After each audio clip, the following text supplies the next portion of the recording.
Magandang araw sa inyo at welcome back sa aking mumunting channel. Gusto ko lang muna uli samantalahin itong oportunidad na to para magpasalamat sa mga nag-subscribe at mga sumusuporta sa aking mumunting channel.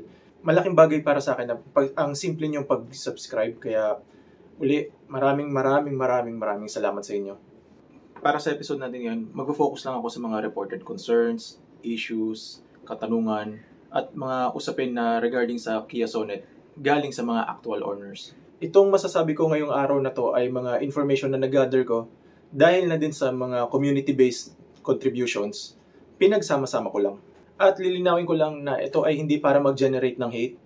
Ito ay para magbigay kaalaman lang para sa lahat. Mapa-buyer ka man or owner ka man, sa tingin ko maganda pa rin na may matutunan kahit papaano from time to time. Lahat ng kotse may mga issue yan, kahit made in Germany pa yan, made in Japan, mapa Toyota, Honda, Nissan, Mitsubishi, Subaru pa yan. Mapa simple man yan, komplikado or delikado, meron at meron yan for sure. Siguro sa ngayon meron na ako magiging mali sa bilang. Pero itong ginawa ko kasi na listahan ko, base sa naabutan ko since June 2024 up to first week ng March 2025. So ayun nga, without further ado, ito ang aking 20 items ng mga nalikom na kaalaman regarding sa issues or concerns ng Kia Sonet. Number 1 at yung nag-iisa lang kasi isang tao lang ang nag-report nito is yung clanking sound daw or yung may tumutunog daw sa backseat. Yun nga, nabanggit niya pero bigla na lang nawala yung tao. I think nalaman niya na yung sagot sa problema niya kasi wala na kami naging balita ever since. Feeling ko simpleng bagay lang naman kasi yun na hindi naman talaga defect, pero I might be wrong, pero yun nga, yun lang ang tingin ko. Yung next set, inform ko lang kayo na sa libo-libong mga nabentang units ng Kia Sonet, iilan lang ang mga naka-experience ng susunod na 4 na bagay na ito. Yung iba dito parang wala pa yatang 15 o 20 yung mga nababalitaan ko. So napakababa ng instance talaga. Kumbaga hindi lahat pwede maka-experience nito. So yung 4 na next batch kong sasabihin, una doon is yung window controls, paminsan naglolo ko. Usually nangyari ito kapag bagong start nila ng mga sasakyan nila tapos biglang pinindot yung switch ng mga bintana pero hindi siya umaangat or bumababa. Yung iba naman na nangyari nun, mga ilang segundo ang palilipasin mo, tapos pag inulit mong pindutin, gagana na yung bintana. Yun yung mga nireport nila. Aware ang kasa dito, so kung sakali, dalhin nyo lang. Ang next doon ay yung mga pag-stack up ng mga outside na door handles. About dito, nagkulang lang yan sa grasa. Kung isa kayo sa mga naka-experience na ito, dalhin nyo lang sa kasa to, i-report nyo, kagaya ng ginawa namin, tapos okay na. Ang sabi kasi ng service advisor sa amin dito, kung sakali nga daw na maulit-uli yan, after lagay ng grease o ng grasa, pwede daw nila palitan yung door handle mismo for free. Next is yung loose na door handle. Ito napaka-bihirang nangyari nito. Siguro parang 2 o 3 lang yata yung mga nabalitaan ko sa group chat ng Sonet community na naapektuhan nito. Ano ba mas maganda? So kung halimbawa ito yung pintuan, ito yung door handle, every time na natutulak siyang ganon, may sumasama kasi na maliit na parte ng assembly ng pintuan. Door handle pala, sorry. Gumaganon siya, nag-i-stretch din. Well, kung sakali, si Kasa na bahala dyan kung magaya man kayo. Yung pang-apat na concern or issue ni Kia Sonet na nabalitaan ko, ito honestly, ito lang yung pinakamalala na nabalitaan ko so far sa lifespan ng Kia Sonet. Iyon ay yung pagkakaroon ng water leak sa glove box. Lahat simpleng issue lang compared dito. Sa pagkakalala ko, lahat ng mga naka-experience nito, bilang lang sa daliri. Yung sa amin din naman kasi na nabibilad din naman sa ulanan, na biyahe na may bagyo, binabasa ako dahil sa car wash, pero never namin na-experience ito, thank God.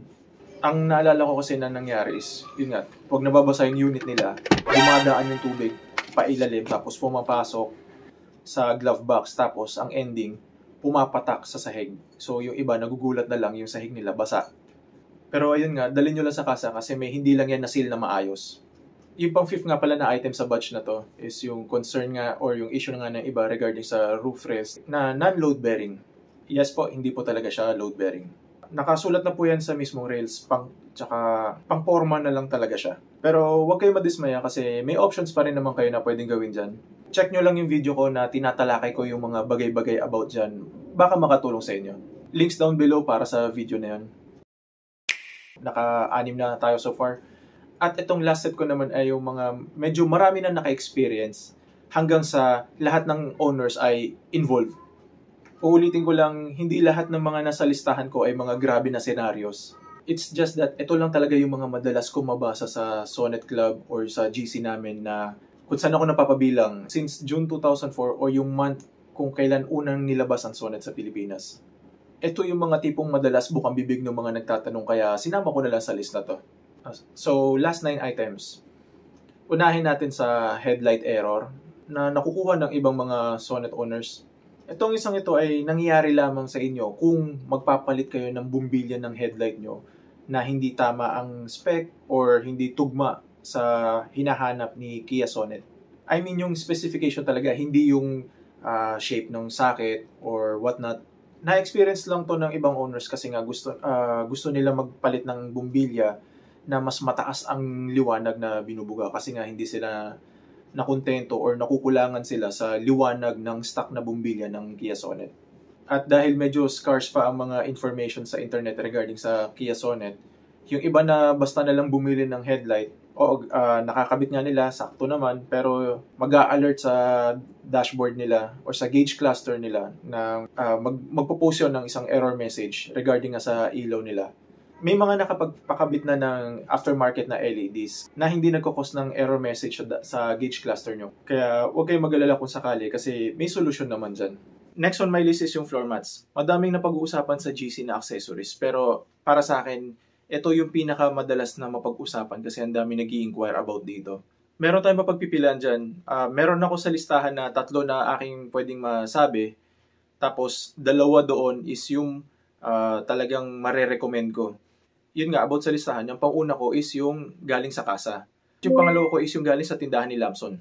At yung sa pangatlo is yung sa Hippo Tecmat.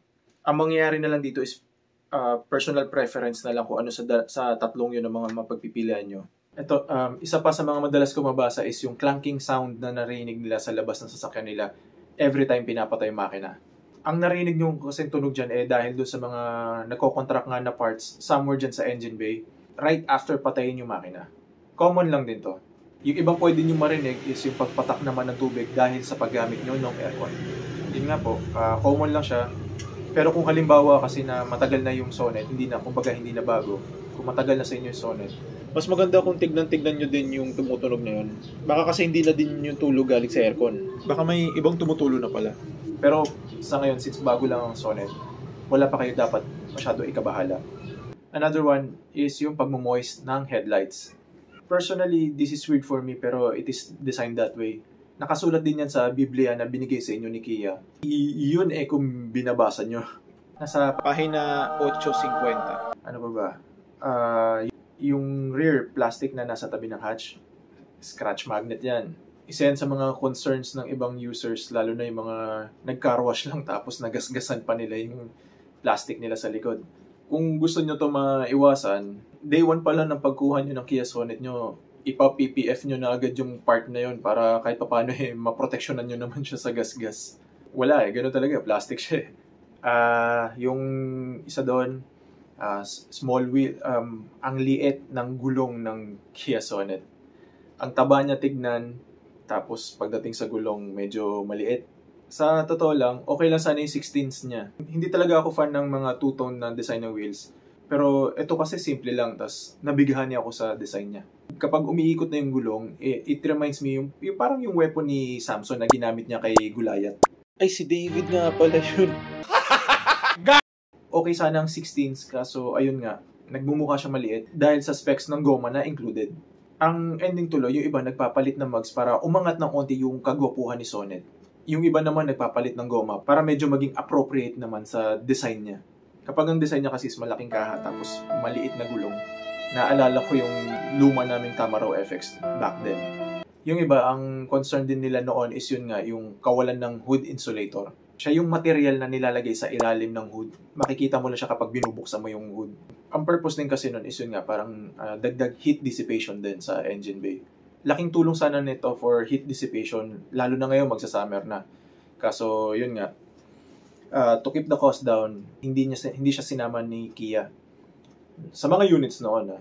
Pero bali-balita ko, sabi ng ibang mga new owners, meron na daw siyang hood insulator as standard. Yun nga lang, hindi ko lang sure kung anong variant yung may kasama ng ganung hood insulator. Pero yun nga, swerte nyo yung mga bagong owners. Isa sa mga madalas na usapan dyan, yung sa iba nga naging issue pa, is yun nga yung gas consumption at kung 91 or 95 ang octane na pinapakarga, ano daw ba ang the best. Pagdating sa gas consumption, iba-iba tayo dyan mga scenarios. Kaya ano lang yan, parang Facebook status, it's complicated. Pagdating naman sa usapin ng RON or nung RON, madalas dyan ng usapin, which is better, 91 ba o 95? Tapos, is it safe ba to use 95 or 97? Pagdating sa usaping RON kasi, depende na yan sa kaalaman nyo at sa mga gusto nyo paniwalaan. To be honest sa'yo, kung makigulo na sa usapan nila dyan, ang sa akin lang, kung may makikinig, huwag kayong bababa ng 91 octane. Lastly, para makumpleto tong 15 items ko is yun nga, yung tonneau cover. Actually, naging concern din to. Pero hindi naman sila umabot sa point na nagreklamo.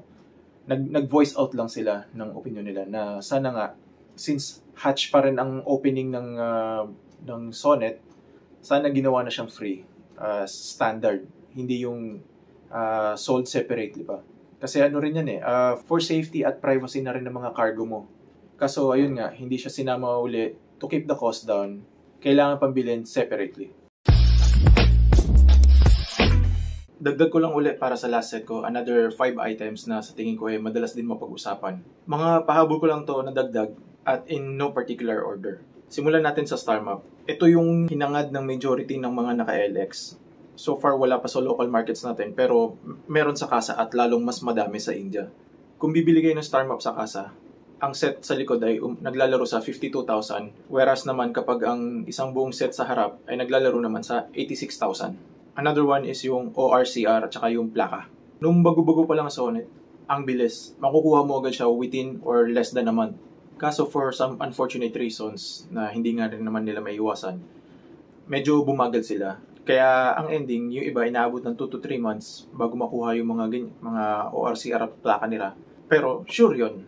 Isa din na madalas mapag-usapan doon is yung mga add-ons nga para sa Sonnet o yung mga accessories na nakaka-void ng warranty. May mga accessories kasi na madalas gusto ikabit yung mga owners. Most of the time, ang mga nababanggit dito is yung mga dashcams kasi gusto nila i-hardwire. Ang mangyayari kasi doon is kinokonekta nila yun sa mismong wiring ng kuryente at yung iba naman kinokonekta din mismo sa OBD ng sasakyan. Mga bagay na ayaw talaga ipagalaw ng kasa sa mga owners unless ayaw na nila ng warranty nila. Intindihin nyo na lang na ang iniiwasan lang naman ni Kia dyan is yung third party na accessory na yon na mag-cause ng malfunction sa system or worst, kung mag-cause ng sunog sa sasakyan. Isa pa doon sa listahan ko is yung release date.